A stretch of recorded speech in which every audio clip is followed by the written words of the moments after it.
పేరు తెల్లం వెంకన్నదొరండి. మా ఆవిడ లక్ష్మి అండి. మాది కోయిలగూడెం గ్రామం అండి, ఆకూరు పంచాయతీ, రంపచోడవరం మండలం అండి. మొన్న 19వ తారీఖున హాస్పిటల్లో జాయిన్ అయ్యామండి మేము. మా ఆవిడ హాస్పిటల్ కస్టడీలోనే ఉందండి. మొన్న శుక్రవారం ఇక్కడ తీసుకొచ్చారండి హాస్పిటల్కి. డెలివరీకి నొప్పులు వస్తున్నాయని తీసుకొస్తే 26వ తారీఖున డెలివరీ అన్నారండి, అవ్వలేదు. 28న ఆపరేషన్ చేయించుకుంటున్నదండి, చేయలేదండి. నిన్న సాయంత్రము నొప్పులు వచ్చాయటండి 1 గంటకి. వస్తే డాక్టర్ ఎవరు లేదండి, నర్సులు ఉన్నారండి. ఇక్కడ చేసేవాళ్ళు ఎవరు లేక మా ఆవిడ చనిపోయిందండి. డాక్టర్లు పొద్దుట 5 గంటలకు వచ్చారండి. ఇది ఇలా అవ్వేక 5 గంటలకు ఒక ఆమె వచ్చిందండి, 5-7 నిమిషాలకు ఇంకొక ఆమె వచ్చిందండి డాక్టర్ గారు. రామన్ వలస అండి. అమ్మాయి 1 గంటకు నొప్పులు వస్తున్నాయని డెలివరీ రూమ్కు తీసుకొచ్చారటండి. తీసుకొస్తుంటే ఎనిమి పెడతారు కదండి. ఎనిమి పెట్టాక వణుకు వచ్చిందటండి. వణుకు వస్తే జ్వరము, బీపీ అన్నీ చెక్ చేశారండి, అన్నీ నార్మల్గానే ఉన్నాయండి. మరి గైనకాలజిస్ట్ గారు ఉంటే బిడ్డకో తల్లికో బ్రతికిచ్చింది కదండి, మాకు ఏదో ప్రాణం చూపించింది కదండి. మరి ఈరోజు మరి లేక కదండి ప్రాణం పోయింది. మరి దీనికి మరి కలెక్టర్ గారు కానీ పిఓ గారు కానీ తగిన చర్యలు తీసుకోవాలని నేను కోరుకుంటున్నానండి.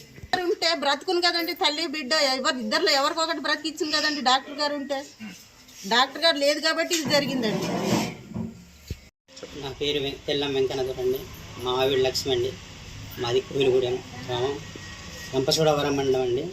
మేము మొన్న 19వ తారీఖున జాయిన్ అయ్యామండి ఇక్కడ హాస్పిటల్లో. మా ఆవిడికి మొన్న శుక్రవారం ఇక్కడ తీసుకొచ్చారండి. 26వ తారీఖున డెలివరీ అన్నారండి, అవ్వలేదండి. 28 అన్నారండి, అవ్వలేదండి. మా ఆవిడ ఆపరేషన్ చేయమందండి. ఇక్కడ డాక్టర్ లేక మా ఆవిడ చనిపోయిందండి. నైట్ 1 గంటకి నొప్పులు వచ్చాయటండి. 3 గంటలకు చచ్చిపోయాక నాకు ఫోన్ చేసి రమ్మన్నారండి. డాక్టర్లు ఉన్నారండి? డాక్టర్ లేదండి. ఇప్పుడు 5 గంటలకు ఒక మేడం గారు వచ్చారండి, 5-7కు ఒక మేడం వచ్చిందండి. వచ్చి నాకు తీసుకెళ్ళి మీ ఆవిడకి జ్వరం ఉంది, ఫిట్స్ వచ్చింది అంటున్నారండి. ఫిట్స్ లేదండి, మా ఆవిడ హెల్తీగానే ఉందండి. బిల్లపల్లెమ్మండి, రామనవలస అండి మాది. పల్లక్కనవుతాను. 1 గంట కలిగి నొప్పులు వస్తున్నాయంటే హాస్పిటల్కి ఇక్కడికి తీసుకొచ్చామండి. తీసుకొస్తే డాక్టర్ గారు కూడా లేదండి, నర్సు గారిని ఉన్న వాళ్ళు స్టాఫ్ ఉన్నారండి. చిన్నపిల్లల డాక్టర్ గారు వెనకాల వచ్చారండి. ఇంటికి వచ్చారమ్మా?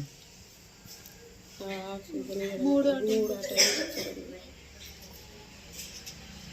అప్పటికి సత్తు నొప్పులు చేయమ్మా అంటే నాకు నొప్పులు రావట్లేదు, సత్తు ఇక్కలేను, నా కళ్ళు తిరుగుతున్నాయి అంటే ఊపిరాడతలేదన్నాయండి.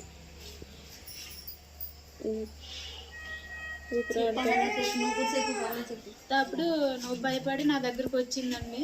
వచ్చి అక్క నొప్పులు ఇవ్వట్లేదు, నువ్వని చెప్పు ధైర్యం అని అంటే నేను వచ్చాను. వచ్చి అక్క నొప్పులు ఇవ్వు, ఒక 5 నిమిషాలు ఇవ్వు, వచ్చేద్దులే అన్నారంటే నేను అన్నాను. అంది నాకు కళ్ళు కనపడట్లేదు, మైకర్ అయిపోతున్నాయి అన్నది. ఒక్క మాటే మాట్లాడింది, నాకు కలిసి మళ్ళీ మాట్లాడలేదండి.